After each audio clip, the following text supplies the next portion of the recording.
Hello, welcome to Record Time. Record Time is a weekly Akashic experience where we explore simple and mysterious themes through the lens of the Akashic Records. I am so excited to be here with you today because today's a special day for Record Time. It's the 100th episode of Record Time, if you can believe it. So that's super exciting.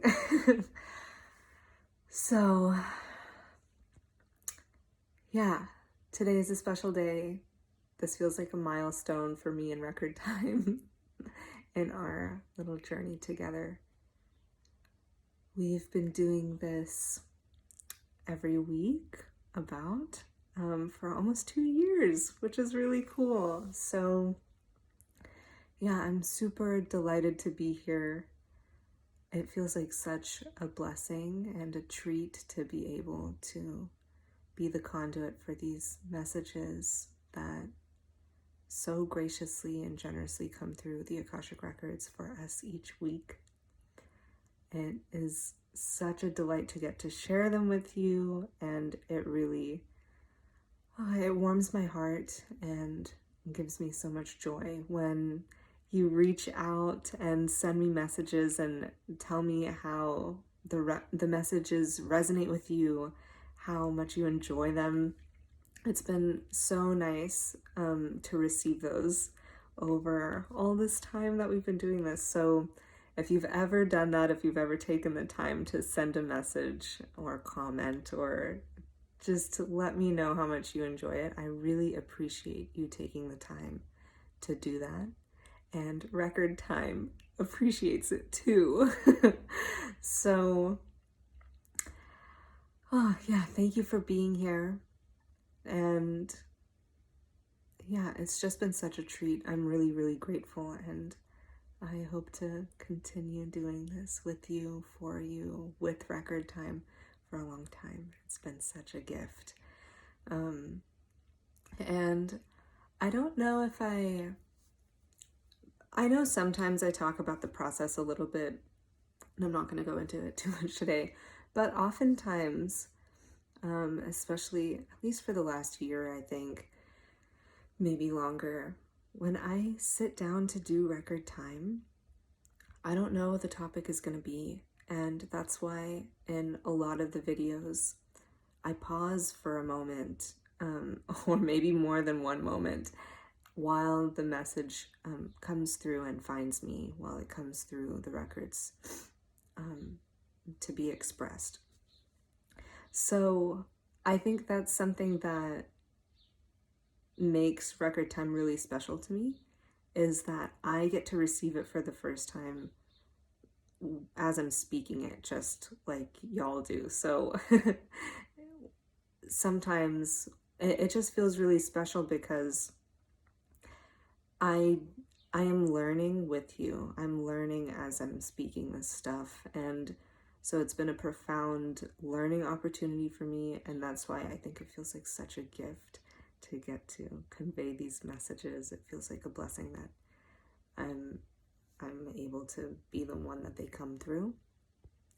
And yeah, it's a treat. So Record Time is very special to me because it's a time for me to receive and learn from the Akashic Records, just like I hope that it is for you. So just lots of gratitude to Record Time and to the Akashic Records and to all of you for being here with me. And if you're new, welcome. This is a cool one to get to jump in on. And if you're an old friend, thank you so much for being here and for spending your time with me. Yeah, over all these weeks and months and years. So I appreciate it. Okay, so with all that being said, let's take a moment. If it's safe and accessible, you can close your eyes. If it feels good, you can take a deep breath.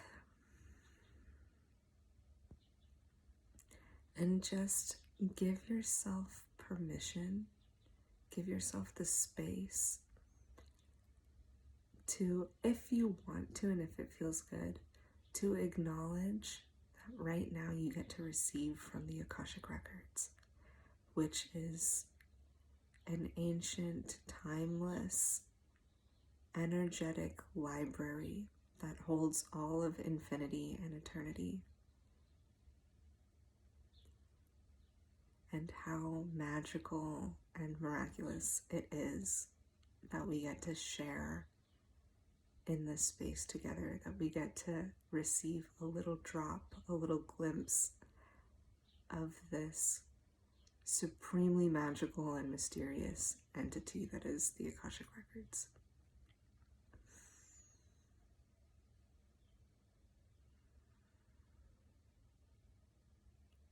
Okay, so because today is the 100th episode, and it feels like a big deal, it feels like a joyful milestone, I'd love to talk about, and the records would love to share about, consistency.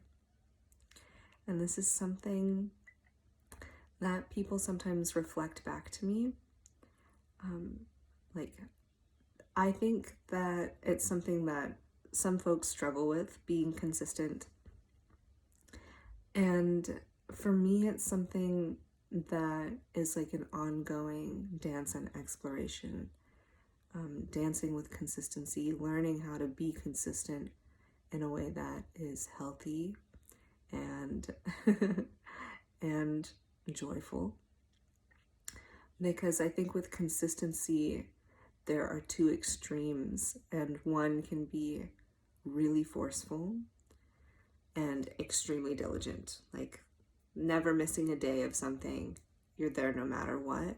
But to get to that consistency, like to achieve that consistency, it's forceful. And then the other extreme, or the other end of the spectrum, is being so flowy, so almost like wishy-washy, so like attuned to, like, I guess the feeling that person, or the person like in union with that energy, with that end of the spectrum, cannot achieve consistency. So they do something when they feel like it, and then they don't do it when they're not in the mood. So it's like heavily dependent on feeling inspired, being in the mood to do it, feeling the creative energy, feeling like they really want to, feeling energized and happy and joyful, having all of these conditions met before they can do the thing that they have committed to on some level. So I think there's a balance to be found there, unsurprisingly. So if one end is really fluid but inconsistent, and the other one is very forceful but extremely consistent, how can we arrive at a place that is consistent, right? Where you can show up without being overly forceful and without being inconsistent or at the mercy of inspiration or the muse, so to speak. And I think this concept, this like value of consistency, is there whether you are creating something consistently, right? Something like record time, or even if it's an art practice, or just wanting to do something consistently. So I think it could be useful, it comes into play definitely with work and with creative endeavors, but it also comes into play with things like having a personal practice. Consistency is so important, in my opinion, to having a personal practice. Being consistent in how you show up for yourself, I think, is one of the number one like core tenets of having a personal practice. And that might not resonate with you, and that's okay. So that's what we're going to talk about today, is arriving at this place of consistency. And I guess I'll be using record time maybe as an example of this consistency. So yeah, like I said, I've been doing this every week for 2 years, roughly. And there actually have been a few weeks here and there where I've skipped record time and I've just picked it up the next week.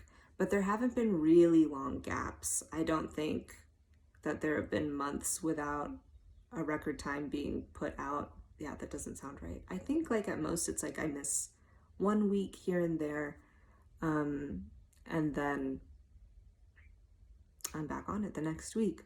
And I think there might have only been like 3 or 4 instances over these 100 episodes where I've skipped one. And so, yeah, and then just picking it back up. So I would say it's pretty solid consistency. Although someone might disagree because there have been a couple of weeks that were missed. So just from this place of like fair consistency is what I'm speaking to, and that's where my experience is, and is being fairly consistent with this thing that I do. And my experience with record time has been really interesting, and it has evolved a lot over the 2 years that I've been doing it in the way that I do it, and the way it feels to me. So I remember when I started, it was really difficult, and it was, yeah, it took like all of my energy and all of my capacity, and I would plan it out. And I think the first couple record times were like an hour long, which is crazy. And I know today's is going long, but it's not going to be an hour long. So, so yeah, and it took a lot of energy and effort at the beginning. And at the beginning of record time, I would do it live. It was a live video, a live stream on Wednesdays, I think, at 7 p.m. And I would show up every Wednesday at 7 p.m. And I remember there were a couple weeks where I would be on at like 7:05, and I'd be like, sorry, I'm late, guys. It's a few minutes late. But that's how like structured and consistent and disciplined it was. And I think that that's great. And yet I know that that discipline doesn't come easily to everybody. So I think the thing with consistency, the way that we can think about it, is being consistent. You can almost imagine it as a container, like a box, where the edges of this cube are, I'm thinking of rigid bodies. So if you know what a rigid body is, that's what I'm imagining. And if you don't know what a rigid body is, that's okay. So it's like this cube where the points are anchor points, and the material that connects one corner of the box to the next to make this mesh are a little bit flexible. So those are the two things that you can think of. Those are the qualities that you can pull in when you're trying to be consistent with something. It's structure and flexibility. And I think those two things coming together are what allow us to sit in the middle of that spectrum of consistency and fluidity, right? So if you think of this box, it's something that can hold things, and it's a structure, right? It's structured enough to be able to contain something, to hold it. It's strong enough to hold something. But because the material holding these points together is not super rigid, it is flexible, it can bend. And I think whenever you're trying to do something consistently, it's important to have some kind of structure, a simple structure. The simpler, the better. And one of my favorite phrases that one of my teachers says is keep it simple. And I try to incorporate that into my life as much as possible. And when you're cultivating a consistent practice of any kind, keeping it simple is a fantastic guiding principle. So a simple container right? And what that looks like in the context of record time is 1 video a week. And so I know going into record time every week, going into whatever my consistent practice is, I know what the intention is, right? It's a simple structure, it's a simple thing, 1 video a week. For your consistent practice that you're wanting to do, maybe it's meditating once a day. It works the same way. And so having this container that's structured but flexible means you know very clearly what you're trying to do, and it's simple, it's accessible, it's not overly complicated. And it means this flexibility comes in where there's room to play inside that. So a video every week could be a 1 hour long video. It could also be a 3-minute video. So having a structure and intention that's simple and accessible, but has some flexibility built into it. I'm not saying I'm doing a 20-minute long video every week. I'm not saying I'm doing an hour-long video every week. There's no time constraint, so that allows me some flexibility within this practice or this like creative endeavor that I'm doing, is that it's structured, but there's flexibility. So I have a simple intention, but I'm not being overly rigid about it, right? That rigidity would be if the box was made, those supports were made out of metal and there was no bend, where it's like, if you don't do this for 20 minutes every week, then it can't fit in the box.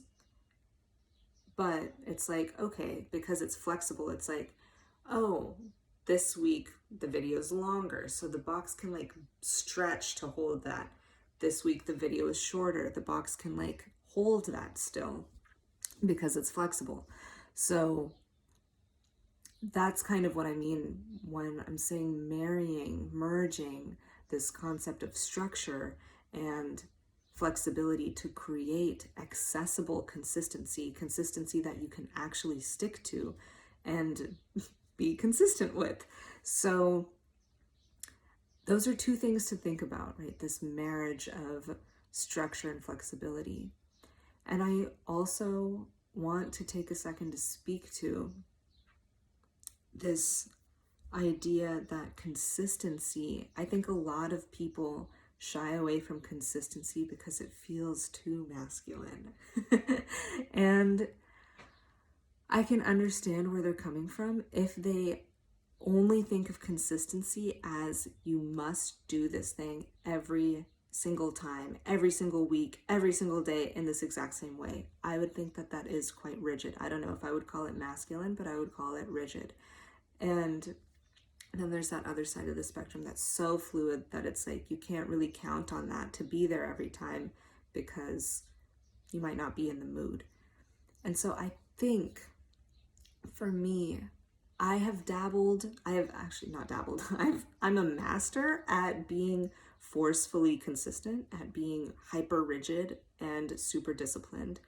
And I've spent many, many years of my life engaging with that end of the spectrum.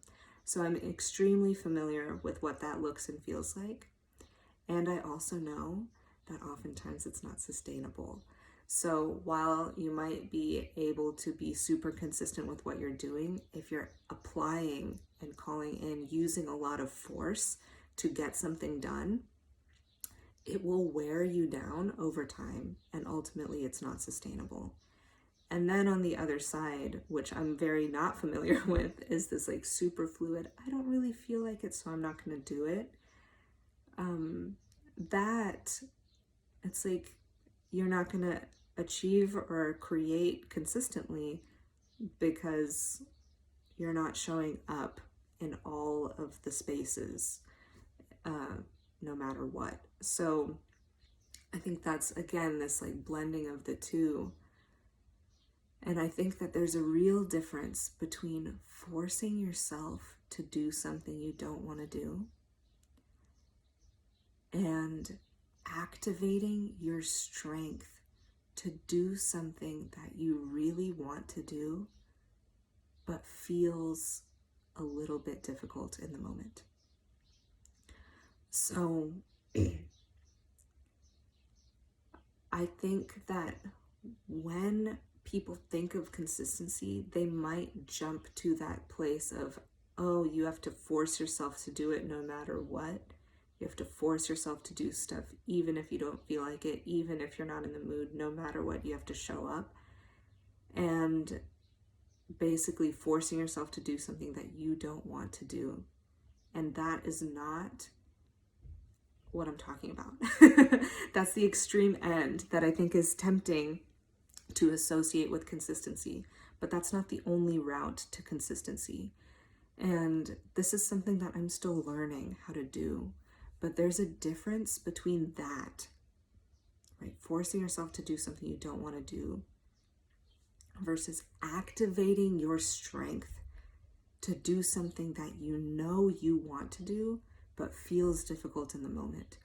And so that is a big part of what I've done many times with Record Time on the days where I feel uninspired, where I don't feel like it, where I am tired, where I feel like I've run out of ideas, where I feel like I can't even hear the records, where I feel like I have nothing to say, where I feel all different kinds of things, right? So, and that's what you can do. And this is something that I can talk about, but it's different when you experience it for yourself.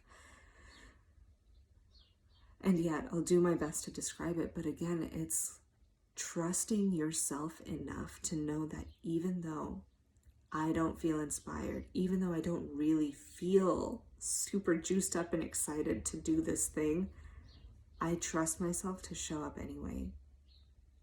And so really there's a nuance in how you're approaching it. And instead of forcing yourself to do something you don't want to do, it's more like if the resistance is a surface level thing, right? It's like, oh, I feel uninspired. That can just be, you can relate to that as just a story that you're telling yourself. And it can also be like, yeah, maybe you do really feel uninspired, but can you hold space for inspiration anyway? In that feeling of acknowledging, yeah, I don't feel inspired. Yeah, I feel tired. Yeah, I don't actually feel like doing this right now, but I still want the consistency. I still want to do this while I don't want to do it right now, you know? And if you've done anything consistently or tried to like have a habit or something like that, I think you'll know what I'm talking about, where it's like you want to keep going, but right now you don't really feel like it. So in those moments, it's about holding space for yourself to show up in ways that are surprising and powerful and wholly creative. And again, leaning on the flexibility in those moments where you don't feel like it. It's like, okay, I really don't feel like doing this, but can I show up for 2 minutes? Can I show up for 1 minute? Can I meditate for 1 minute today? Can I do a 3-minute video today? Can I open up my sketchbook and just scribble for 30 seconds if you're doing a creative art practice? Things like that. It's not about forcing through all of those feelings and saying, I don't care how you feel. I don't care that you're tired. I don't care that you're uninspired. We're doing this anyway because I said so. It's more like looking at how you feel. Like, I know that you're tired. I know that you feel uninspired. I know that you don't really feel like it right now, but is this something that you still want? Asking yourself that first, connecting to that intention and just checking in, using those moments where you don't feel like it as a point to ask yourself, is this consistent thing still something I want? Do I still want to do this, or have I outgrown it? And if you still want to do it, if that intention still feels aligned, then it's like, okay, I know you don't feel like it, but deeper than the not feeling like it right now, you still want this.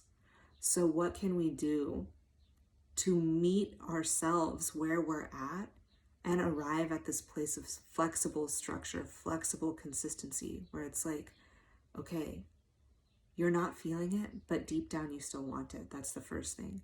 The second thing is, how are you feeling? Are you tired? Okay. Are you uninspired? Okay.